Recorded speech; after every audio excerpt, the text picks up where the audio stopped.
por tu canal independiente, Venevisión. Hoy en la entrevista de Venevisión recibimos a Elvis Amoroso. Él es constituyente territorial por el municipio Sucre del estado Aragua, la población de Cagua. Bienvenido, gracias por estar aquí. Muchas gracias, gracias a usted, licenciada, a todo este equipo de Venevisión y a todo el pueblo de Venezuela. Saludos y especialmente a la gente de Cagua y Bellavista en el estado de Aragua. Esa red de extorsión que supuestamente funcionaba amparada en el Ministerio Público y que señala responsabilidad del diputado Germán Ferrer y de su esposa, la ex fiscal general, ¿en qué podría desembocar? Sí, bueno, es algo muy triste y lamentable, ¿no? Lo que está ocurriendo o lo que se ha descubierto en el Ministerio Público. Aunque ya se venía, desde hace tiempo, venía ese ruido de esa red de extorsión en el Ministerio Público, incluso denunciado por muchos fiscales y personal de la misma Fiscalía General de la República, el mismo Ministerio Público, ¿no? Pero son personas que uno ha conocido y que no entiende cómo se desvían de lo que es la función pública para caer en estas situaciones que verdaderamente son muy tristes y lamentables, ¿no? Lo que se ha venido investigando ahí desde que el doctor Tarek William Saab asumió la Fiscalía General de la República y a nosotros que nos corresponde estar presidiendo esta comisión, ha sido algo verdaderamente horroroso, ¿no? Y especialmente los otros hechos de manejo de divisas en la Fiscalía General de la República o de recibir divisas para favorecer a determinadas personas que no tenían, simplemente eso de llamar de comprar la justicia. Fíjate que cuando nosotros estuvimos haciendo la selección de los candidatos para fiscal general de la República, cosa extraña y hay que decirlo con mucha responsabilidad, precisamente la gente de la oposición decía que esa señora, que ellos podían votar por cualquier otra persona, menos por ella, porque había una red de extorsión ahí. Pero nunca presentaron las pruebas, ¿no? Y bueno, no había ¿cómo se llama? Esa situación de que se fortaleciera en los últimos 2 años, como se vino haciendo después que ella se sintió que estaba reelecta como fiscal general de la República. Y ahí fue más agresivo esa parte de lo que tiene que ver los hechos de corrupción y la extorsión por parte de la Fiscalía General de la República, que desencadenó en todos estos hechos, porque no es que ella viene y trata de pasarse a la oposición sencillamente porque quiso como deslindarse pues de lo que es el hilo constitucional, sino que ya como estaba descubierta y ya se sabía que venía un procedimiento independientemente de lo que ocurrió después, que vinieron la cuestión de la constituyente, la propuesta de la constituyente, pero ya se venía denunciando eso. Y ella como supo que estaba descubierta, entonces trató de brincar hacia el lado de la oposición. Y la oposición, lamentándolo mucho, es como especie de un camión de esos del aseo, que todo lo del desperdicio agarra cualquier cosa que hable mal del gobierno y lo asume como propio. A mí me extrañó porque eran ellos precisamente, el sector de la oposición, lo que no querían que la señora fuese nuevamente fiscal general de la República. No solo por eso, sino porque esa misma señora fue la que imputó a el sector de la oposición. A los que, bueno, quizás a lo mejor tiene razón, no tiene razón, pero a Leopoldo López lo metió preso ella, a Ledesma lo metió preso ella, a Ceballos lo metió preso ella. O sea, fue ella la que imputó a estas personas. Entonces, no entiendo cómo de la noche a la mañana trata de hacer ver al mundo, y especialmente al sector de la oposición, de que ella es una angelita, sencillamente para encubrir los hechos graves de corrupción que, lamentándolo mucho, ocurrieron en la Fiscalía General de la República. La doctora Ortega Díaz a través de Twitter calificaba esto como una venganza por la posición que ha asumido recientemente, según ella misma dijo, en defensa de la democracia y la libertad de los venezolanos. ¿Qué piensa usted? Bueno, lo que yo estoy diciendo no tiene absolutamente nada que ver con ninguna acción política, son hechos de corrupción. Hasta un avión, le quitaron a un señor, ¿no? Lo extorsionaron, un avión, y lo usaban como uso personal de ellos. O sea, el mismo señor que no tiene nada que ver, por cierto, con un señor inclinado hacia el sector de la oposición, le robaron el avión, la fiscalía, o sea, y andaban ellos viajando en ese avión. Entonces, bueno, son cosas que no tienen absolutamente nada que ver con la situación política, ¿no? Una situación de corrupción.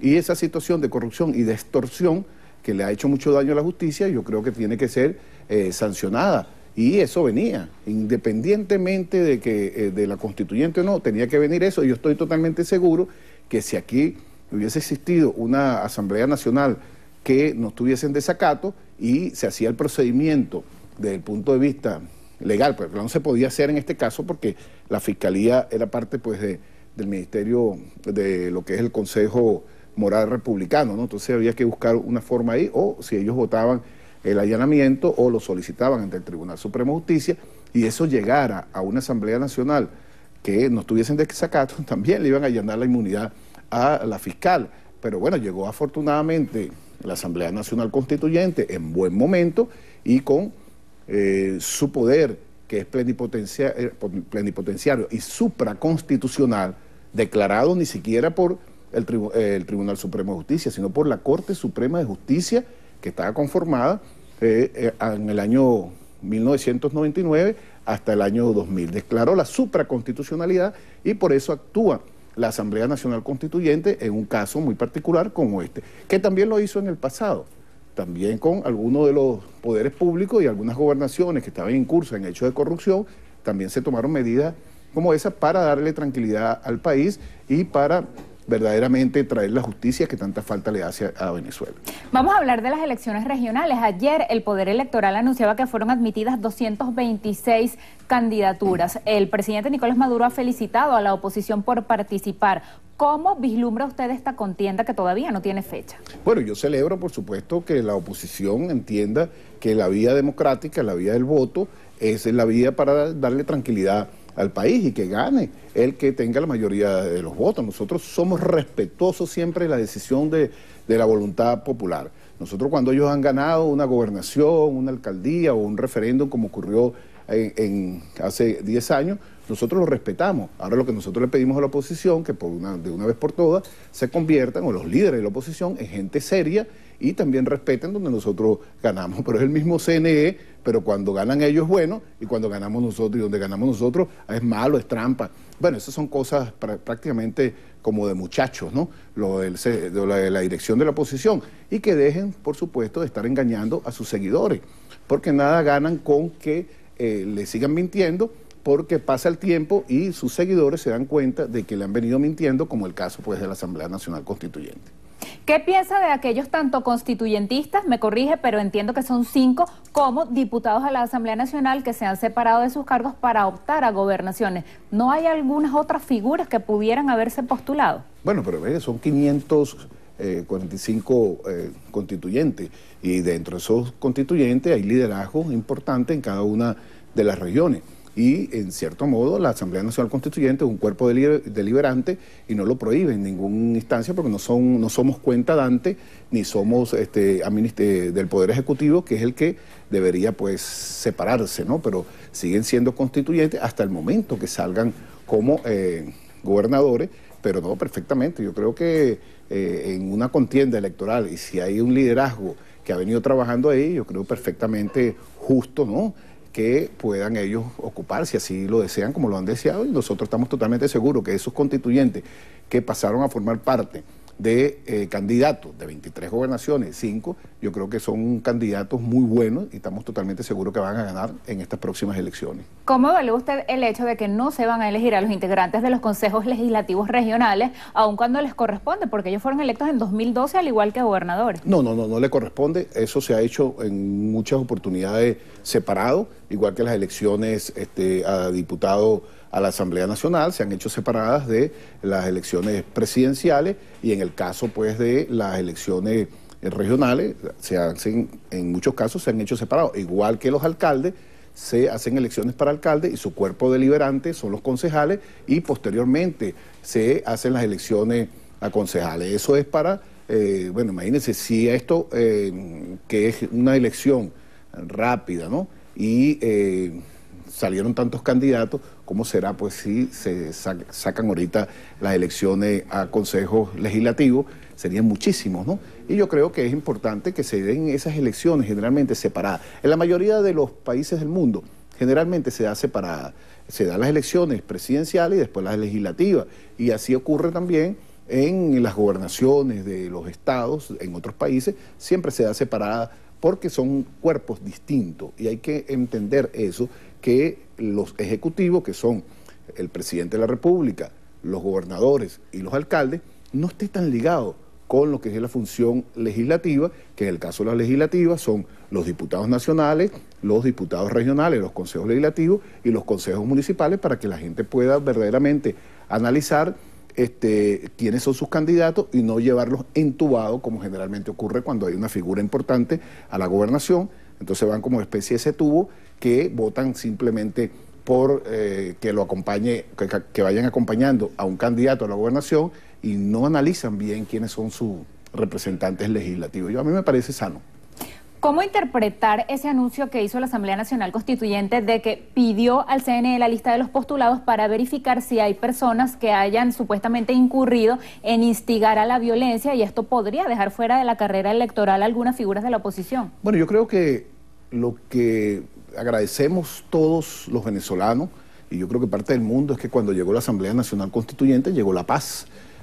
Transitar, venir aquí a este canal libremente, sin tener que estar pasando obstáculos, que lo vayan a quemar, o un periodista como usted que se pronunciara en contra de, o que hiciera una opinión contra esas guarimbas, contra esos hechos terroristas, la vayan a quemar, ¿no? Como han quemado un grupo de personas, sencillamente porque vende café y lo quemaron vivo. Entonces yo creo que la gente, esa paz, yo creo que tenemos que agradecerse a la Asamblea Nacional Constituyente. Ahora todos vimos, a través, gracias de estos medios de comunicación, quiénes fueron los que propiciaron esos hechos violentos, que son muy graves, ¿no? No es que es una cosa de boconería política, sino son hechos graves donde fallecieron muchas personas, compatriotas nuestros, personas también del sector de la oposición, por esa violencia. Entonces yo creo que ahí se debe revisar, ¿no? Yo no creo que hay otros que son candidatos que no se metieron en ese problema, sencillamente, pero hay unos que sí.